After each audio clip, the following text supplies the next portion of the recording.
तमाम लोग जानते हैं देश के कई राज्यों में जो चुनाव हैं वो होने वाले हैं। इसी चुनाव के चलते किस तरह के ऊटपटांग बयान दे रहे हैं कैबिनेट मिनिस्टर लेवल के लोग, जो व्हाट्सएप यूनिवर्सिटी है उससे शायद ज्ञान हासिल किया है या फिर देश की जनता को जाहिल और मूर्ख समझ रहे हैं।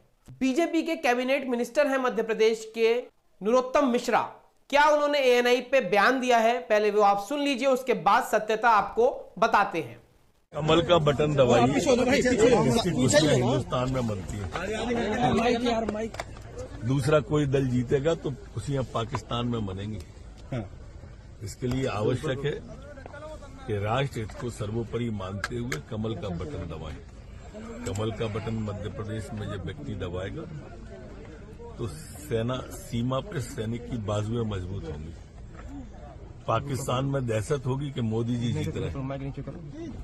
कमल का बटन दबाने से आतंकवादियों में दहशत होती है और इसलिए कमल का बटन दबाना चाहिए। जो भी सीमा पे नहीं जा पाते हैं देश की सेवा के लिए, ये एक सेवा का अवसर है। सबको कमल का बटन दबाएं और राष्ट्र हित में अपना योगदान करें। अपना योगदान वो विकास के लिए करें माननीय मोदी जी के नेतृत्व में। माननीय मोदी जी ने ये कमल का बटन कहा है। कमल का बटन यहां दबता है, आवास आता है गरीब के लिए। कमल का बटन दबाते हैं आप तो शौचालय आता है गरीब के लिए। कमल का बटन दबाते हैं तो निःशुल्क खाद्यान्न आता है मोदी जी के द्वारा। कमल का बटन दबाते हो तो कोरोना जैसे आपातकाल में भी मोदी जी ने वैक्सीन का निर्माण करके देते हैं। ये एक कमल के बटन की विशेषता है कि वंदे भारत ट्रेन आती है इस कमल के बटन दबाने से। ये कमल के बटन दबाने से देश में शांति आती है। कमल का बटन दबाने से देश में सुरक्षा आती है। कमल का बटन दबाने से देश में संपन्न। जैसे कि आपने नरोत्तम मिश्रा को सुना, उन्होंने कहा सच्चा राष्ट्रभक्त वही है जो कमल के फूल पे बटन दबाएगा। तमाम तथ्य उन्होंने दे दिए हैं। अब एक एक जो तथ्य उन्होंने कहा है उस पे हम थोड़ा सा विश्लेषण आपको दे देते हैं। नमस्कार, मैं मोन्टू राजा।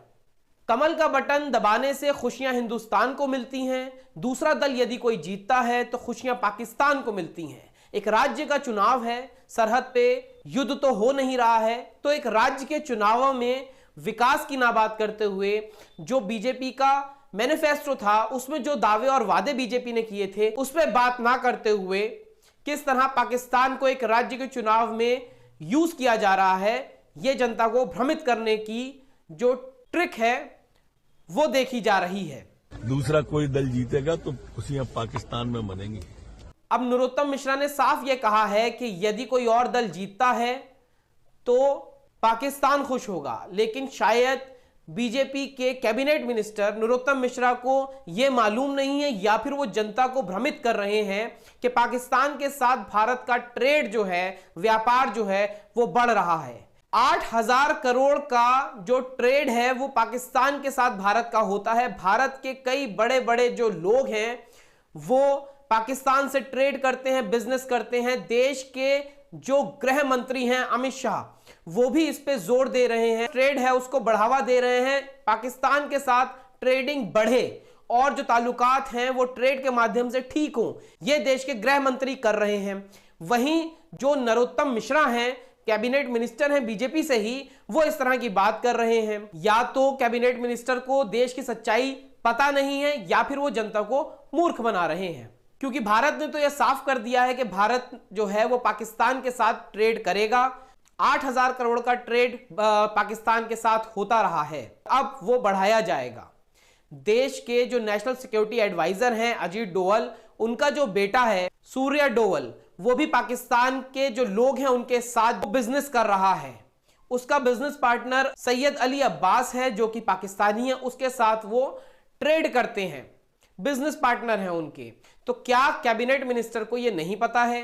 क्या वो गृह मंत्री से सवाल पूछेंगे या अजीत डोवल से सवाल पूछेंगे, या फिर जो दोनों देशों के बीच में ट्रेड बढ़ने वाला है, या जो गृह मंत्री कह रहे हैं जो देश भारत है उसका ट्रेड पाकिस्तान से बढ़ेगा, उससे फायदा होगा, क्या इसको वो रुकवा पाएंगे या जनता को भ्रमित कर रहे हैं? राष्ट्र हित को सर्वोपरि मानते हुए कमल का बटन दबाएं। राष्ट्रहित के लिए कमल का बटन दबा दीजिए। इससे बिल्कुल मध्य प्रदेश की जनता को नहीं सोचना और पूछना चाहिए अपने उन नेताओं से जो पिछली बार आके मैनिफेस्टो बताया था, दिया था और लोगों से वादे किए थे, ये तमाम चीजें नहीं पूछनी चाहिए उन्होंने क्या किया क्या नहीं किया। केवल इस पे ध्यान देना चाहिए कि आप अगर बीजेपी को वोट देंगे तो वो वोट जो है वो राष्ट्रहित में होगा। आखिर जस्टिफिकेशन क्या दे रहे हैं आगे भी सुन लीजिए। कमल का बटन मध्य प्रदेश में जब व्यक्ति दबाएगा तो सेना सीमा पे सैनिक की बाजुएं मजबूत होंगी। नरोत्तम मिश्रा कहते हैं जब मध्य प्रदेश में जनता बीजेपी यानी कमल के निशान का बटन दबाएगी तब सीमा पे जो सैनिक हैं उनका बाजू मजबूत होगा। नरोत्तम जी, सत्यपाल मलिक याद है आपको, तमाम खुलासे कर दिए थे। उस समय सेना का जो बाजू है वो कौन कमजोर कर रहा था, इसका भी जरा आप जवाब दे दीजिए। चाइना देश की जो सीमा है, जो चाइना है, वो घुसता चला आ रहा है सरहद में। कई हजार किलोमीटर चाइना कब्जा कर चुका है। तो जो देश में बीजेपी सरकार है, जो भाजपा सरकार है, जो 2014 से कमल का फूल दबा दबा के लोगों ने, जनता ने मजबूत कर दिया है, तो सेना का बाजू क्यों नहीं मजबूत हो पा रहा है, जरा इस पे भी जनता को आप जवाब दे दीजिए। पाकिस्तान में दहशत होगी कि मोदी जी जीत रहे हैं? कह रहे हैं पाकिस्तान के अंदर दहशत होगी। अरे यहां जो भारत है वो पाकिस्तान से ट्रेड बढ़ा रहा है, भाईचारा बढ़ाने की सोच रहा है, आदान प्रदान किया जाएगा वस्तुओं का, और यहाँ पे जो कैबिनेट मिनिस्टर हैं वो देश की जनता को बरगला रहे हैं, कह रहे हैं कि पाकिस्तान में दहशत होगी। पाकिस्तान से जो देश के प्रधानमंत्री, गृह मंत्री और तमाम जो भारत है वो ऑफिशियली एक अच्छा संबंध स्थापित कर रहा है, ट्रेड कर रहा है, सालों से कर रहा है, अब वो बढ़ाने की बात करी जा रही है। यहां देश की जनता को कहा जा रहा है कि पाकिस्तान के अंदर दहशत होगी। तो इस तरह व्हाट्सएप यूनिवर्सिटी से ज्ञान प्राप्त कर मीडिया में बाइट दे दी जाती है और मीडिया वाले भी जो हैं वो सवाल नहीं करते हैं, क्रॉस क्वेश्चन नहीं करते हैं। अपना योगदान वो विकास के लिए करें माननीय मोदी जी के नेतृत्व में। कमल का बटन दबाने से विकास होगा। देश में नौकरियां ज्यादा हैं नहीं। जो कारोबारी थे वो कई लाख कारोबारी विदेश की नागरिकता ले चुके हैं। छोटे मोटे कारोबारी नोटबंदी और लॉकडाउन के बाद बर्बाद हो चुके हैं। 80 करोड़ देश की जनता जो है वो फ्री राशन पर निर्भर है। टैक्स बढ़ा है, जनता का कहना है कि वो बर्बाद हुई है। जो औसत इनकम थी वो घटी है। लोग जो हैं देश के अंदर ज्यादा गरीब हुए हैं। तो ये किस तरह का विकास है, नरोत्तम मिश्रा को ये भी जनता को बता देना चाहिए। कमल का बटन यहाँ दबता है, आवास आता है गरीब के लिए। कमल का बटन दबाते हैं आप तो शौचालय आता है गरीब के लिए। कमल का बटन दबाने से गरीब के लिए आवास आता है, शौचालय आता है। बड़े ही शर्म की बात है, सालों आजादी के बीत जाने के बाद भी अभी तक आप शौचालय की फाइट कर रहे हैं।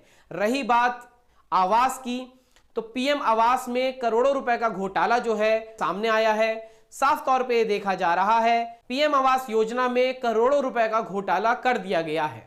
दस्तावेजों पे हजारों लोगों को घर मिले हैं, लेकिन अगर सच्चाई देखी जाए तो लोगों के पास घर नहीं है। एक बड़ा स्कैम सामने आया है। वहीं अगर बात की जाए शौचालय की, तो शौचालय में भी बहुत सारे हजारों की और सैकड़ों की तादाद में ऐसे शौचालय हैं जो दस्तावेजों के ऊपर तो शौचालय बन गए हैं, लेकिन धरातल पे वो नहीं है। उसमें भी एक बड़ा स्कैम, भ्रष्टाचार सामने आया है। तो नरोत्तम मिश्रा जी, जिस तरह आप क्लेम कर रहे हैं कि यदि कमल के फूल का बटन दबाया जाएगा तो आवास मिलेगा, शौचालय मिलेगा, तो ये भी आप बताइए कि आवास के नाम पे एक बड़ा स्कैम मिलेगा, शौचालय के नाम पे एक बड़ा स्कैम मिलेगा। कमल का बटन दबाते हो तो कोरोना जैसे आपातकाल में भी मोदी जी ने वैक्सीन का निर्माण करके देते हैं। नरोत्तम मिश्रा कह रहे हैं कि कोविड के टाइम पे मोदी जी ने वैक्सीन का निर्माण कर दिया। नरोत्तम मिश्रा जी, कोविड के समय देश ने देखा है कि किस तरह मीडिया को रोका गया, किस तरह तस्वीरें सामने नहीं लाने दी गई। जिन्होंने कोशिश करी ये चीज करने की, उन पे मुकदमे तक दे दिए गए, उनको जेल में बंद तक कर दिया गया। जो स्वास्थ्य की स्थिति थी, कितना भारत कैपेबल है, ये स्पष्ट हो गया। लोगों को इलाज नहीं मिला, लोगों को वैक्सीन नहीं मिली, लोगों को ऑक्सीजन तक नहीं मिल पाई। जो लोग मरे उनको दफनाने के लिए और जलाने के लिए जमीन भी कम पड़ गई। तो ये एक फेलियर था जो आपको देखने को मिला, और आप इसको अगर विकास कह रहे हैं तो ये अपने आप में एक सवाल है। जनता अपने आप पूछे और सोचे कि कोविड के अंदर किस तरह विफल चीजें साबित हुई हैं। जो सरकारी संस्थान थे उनमें जनता इतनी थी कि उन्हें इलाज नहीं मिल पा रहा था, और जो प्राइवेट संस्थान हैं वो केवल अमीरों के लिए थे। लाखों रुपए के पैकेजेस जो हैं वो कोविड के टाइम पे चल रहे थे। ये कमल के बटन की विशेषता है कि वंदे भारत ट्रेन आती है इस कमल के बटन दबाने से। अब नरोत्तम मिश्रा कहते हैं कि कमल का बटन दबाने से वंदे भारत ट्रेन आती है। अब देश की 80 करोड़ जनता जो फ्री राशन पर निर्भर है, क्या वंदे भारत में वो सफर कर पाएगी? जो अधिकतर वोटर हैं वो भी गरीब श्रेणी से आते हैं, क्या वो वंदे भारत का टिकट ले पाएंगे? क्योंकि जो नॉर्मल ट्रेन हैं उसमें जो ट्रेन में यात्री जा रहा है वो अपनी ही ट्रेन का एसी का 3 टायर का पैसा अफोर्ड नहीं कर पा रहा है। क्या वो वंदे भारत में सफर कर पाएगा? अभी आपने दिवाली और छठ पे ट्रेनों की हालत देखी होगी, किस तरह ट्रेनें भरी चल रही थी, किस तरह एक आम नागरिक परेशान हो रहा था। तो 80 करोड़ वो जनता जो फ्री राशन ले रही है, जिसके पास इतना सक्षम नहीं है जनता कि अपने पैसों से राशन ले ले, वो फ्री राशन पर निर्भर है, क्या वो वंदे भारत ट्रेन का लुफ्त उठा पाएगी जिसका टिकट जो है नॉर्मल ट्रेन से कई गुना ज्यादा है? तो इस तरह से लोगों को भ्रमित करके चुनावों में अपना फायदा कराना और अपने पार्टी का फायदा कराना किस हद तक सही है? जनता को जागना चाहिए, जनता को इन बातों पे सोचकर विचार करना चाहिए। आप इस पूरी वीडियो पे क्या सोचते हैं? अपनी राय, अपनी प्रतिक्रिया कमेंट द्वारा हमसे साझा कर सकते हैं। अगर अभी तक चैनल को हमारे सब्सक्राइब नहीं किया है, कृपया करके सब्सक्राइब, लाइक और शेयर कर लें। आप हमारे चैनल को फेसबुक, इंस्टाग्राम और ट्विटर पर भी फॉलो कर सकते हैं। अगली अपडेट के साथ आपके समक्ष फिर प्रस्तुत होंगे। नमस्कार।